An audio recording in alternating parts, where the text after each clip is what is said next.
La seguridad de salvación, uno de los temas más controversiales dentro de la Iglesia y que genera grandes dudas. Mientras por un lado se encuentra una tendencia que dice de que la salvación se pierde cuando una persona entra en pecado o el creyente entra en pecado, mientras que otros enseñan de que la salvación no se pierde porque depende completamente de la obra de Cristo y no de la obra del hombre. En el pasaje que vamos a ver hoy día, aquí en la primera carta a los Corintios, cuando Pablo estaba hablando sobre el pecado de la fornicación de un miembro de la iglesia, vamos a ver cómo él en unos versículos nos expresa una verdad que puede darnos una gran luz a esta verdad. ¿Se pierde o no se pierde la salvación en el creyente? Es nuestra lección de hoy día aquí, en Un Momento con Dios.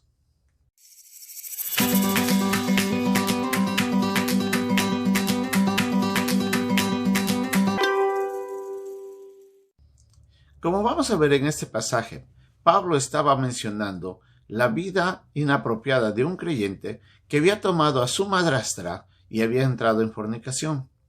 En la iglesia en Corinto había habido un problema. No habían tomado una acción necesaria para poder excomulgar a aquel creyente que estaba faltando en su santidad. Lamentablemente, Pablo tiene que escribir esta carta para indicar lo que se tenía que hacer. Y es a través de esta disciplina en el que Pablo menciona que es necesario quitar de la masa la levadura para que la levadura no afecte a toda la masa. La gente en Corinto lamentablemente estaba viviendo, aunque siendo creyentes, en un estado espiritual carnal. No habían crecido en la fe. Lamentablemente sus pecados todavía estaban afectándoles de una u otra forma. Y Pablo tiene que reprender esa mala conducta. Ahora recordemos que Pablo comienza la carta hablándole que ellos son santos, que se encuentran en una nueva posición basada en la fe en Cristo y como creyentes en Cristo ellos tienen que vivir una vida santa. Pablo entró a hablar los primeros capítulos enfatizando la salvación que no dependía ni de sabiduría humana ni de obra del hombre, sino estaba basada en la obra de Cristo. Y es a través de la predicación del Evangelio y a través de la fe en esa predicación que fue hecho con el poder de Dios es que la persona llega a ser salva. Entonces el creyente es salvo por fe, como nos dice en Efesios, una gracia que Dios otorga al hombre por la fe en Jesucristo. Y no es por obras, para que nadie se gloríe. En Efesios capítulo 2, versículos 8 y 9. Y Pablo, para recordarles a los creyentes, le dicen, saquen a esta persona que ha cometido pecado y sáquenlo de la iglesia, excomúlguenlo. Ya no mantengan una relación con aquel fornicario. Ahora, hablando de esta persona, de este creyente, en el pasaje en el capítulo 5, vemos que constantemente Pablo enfatiza la conducta del hombre y no de la mujer. Lo más probable es de que la mujer, en este caso su madrastra, no era miembro de la iglesia. Lo más probable es que no era creyente, porque la disciplina se la imparte solamente a él. En el versículo 5 encontramos que dice, el tal se ha entregado a Satanás. No se refiere a ella, sino solamente a él. Ahora, vemos también de que en ese mismo versículo dice que se ha entregado a Satanás para destrucción de la carne, a fin de que el espíritu sea salvo en el día del Señor Jesús. Vemos aquí que Pablo introduce algo mucho más profundo. El ser humano, y específicamente el creyente, está formado por tres partes, dos inmateriales y una material. La parte material es el cuerpo, lo que nosotros conocemos como cuerpo, y que realmente es la carne, donde se depositan nuestros huesos, las células, nuestros tejidos, todo esto que vemos nosotros y que nos permite relacionarnos con el entorno físico. Esa es la parte física del hombre que se conoce como cuerpo, y es la que muere en el momento que una persona fallece. Pero existen dos partes inmateriales. La primera es el alma, en donde se encuentra el área cognitiva de la persona. Hablamos de esto, el intelecto, la voluntad y obviamente las emociones. Es el yo de la persona, es el que le permite razonar, es el que le permite decidir, el que le permite sentir. Así es de que en el creyente se encuentra, como vemos, el cuerpo, la parte física, el alma, la parte cognitiva, y se encuentra el espíritu, que es la parte que le permite relacionarse con Dios. Ahora, todo ser humano, todo niño que nace aquí en la tierra, como vemos en la Biblia, nacen muertos en sus delitos y pecados, como nos dice Efesios capítulo 2:1. Entonces, ahí nos damos cuenta de que el hombre y toda persona que nace en una condición de pecado en la que su espíritu está muerto. Esa área está inactiva.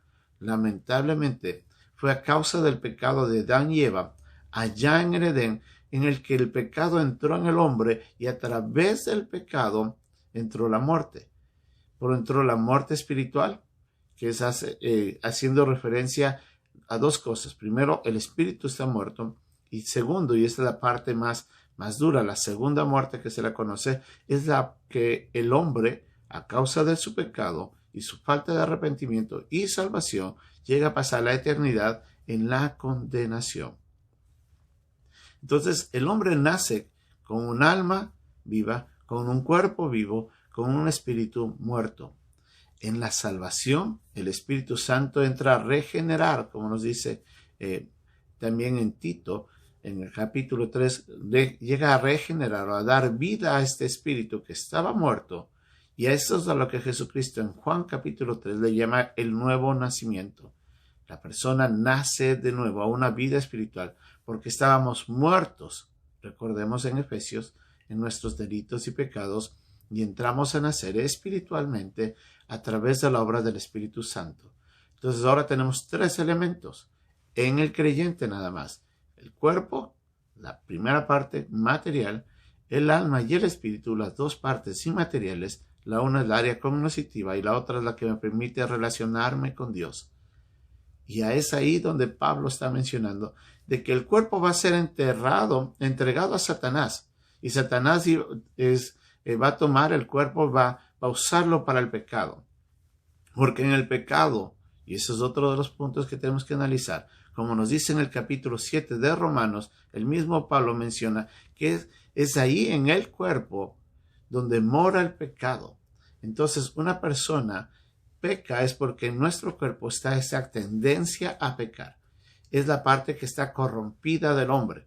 Y es por eso que el hombre tiene que morir para que esta parte corrompida sea destruida. Eso es lo que trajo el pecado. El pecado trajo la muerte porque reside en la carne el pecado. Pero el alma y el cuerpo son eternos, afectados por una tendencia pecaminosa que mora en el cuerpo.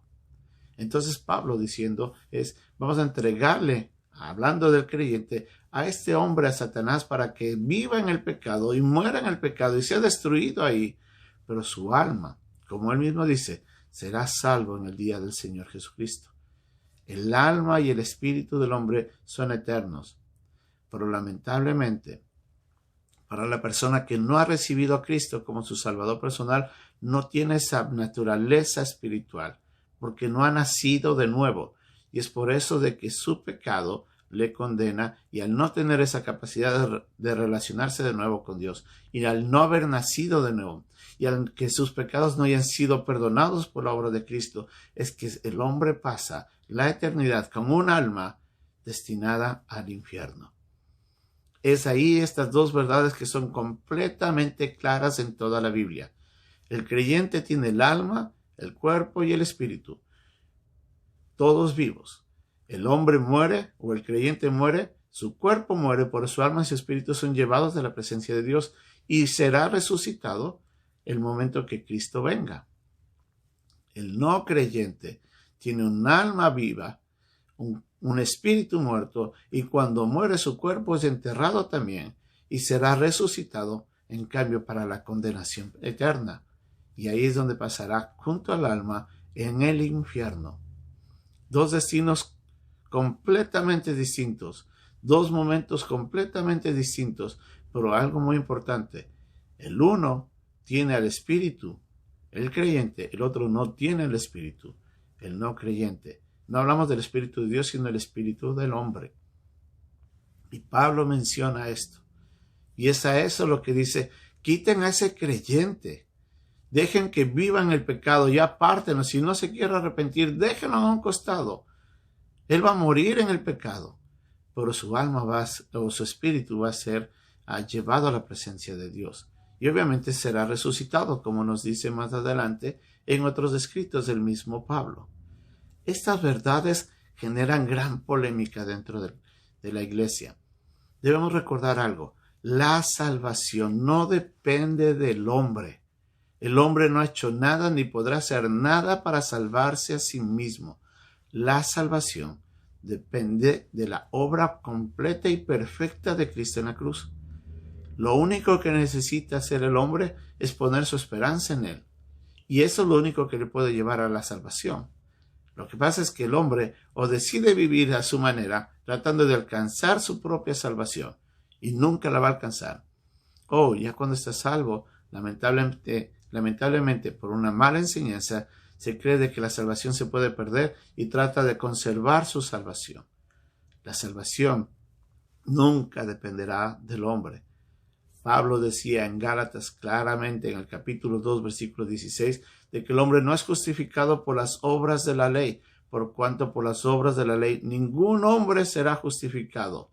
Antes dice claramente que el hombre es justificado por la fe en Cristo. Y Pablo dice, yo soy justificado por eso. Así es de que, recuerde, la fe en la obra de Cristo es la que salva. El rechazo de creer en Cristo como su Salvador es lo que nos condena. Si usted ya creyó en Cristo, el Espíritu ha nacido de nuevo y usted tiene esa capacidad de relacionarse con Dios, y el día que usted muera va a ser llevado, alma y espíritu, a la presencia de Dios. Su cuerpo será enterrado y esperará resurrección. O vendrá el Señor, si es que vendrá antes de eso, y seremos arrebatados. El no creyente es condenado por rechazar a Cristo, porque ya nació en pecado, y su alma está esperando la condenación, y el cuerpo será resucitado para ser enviado al infierno. Estas dos verdades son claras en la Biblia. Eso nos ayuda a ver cuán importante es dar gracias a Dios, porque la salvación no depende de mí, depende de aquel que llegó a la cruz y murió por mis pecados. Por eso yo tengo que honrar a Dios y vivir agradecido, porque esta salvación inmerecida fue dada por gracia, por amor de Dios, y yo tengo que honrarle a mi vida, con mi vida al Señor, en agradecimiento por tan magnífica obra. La salvación no es obra del hombre, es obra de Dios. Y es gracias a eso de que el creyente puede asegurar su salvación, porque fue pagada y completada por Cristo. Ahí en la cruz, nosotros solamente hemos llegado a poner nuestra fe en Él. Y es eso, y solamente eso, lo que nos pudo llegar a dar o a otorgar la salvación, que es un regalo de Dios, una dádiva de Dios en Cristo Jesús. Que Dios nos ayude a recordar esto y a vivir en santidad. Bendiciones.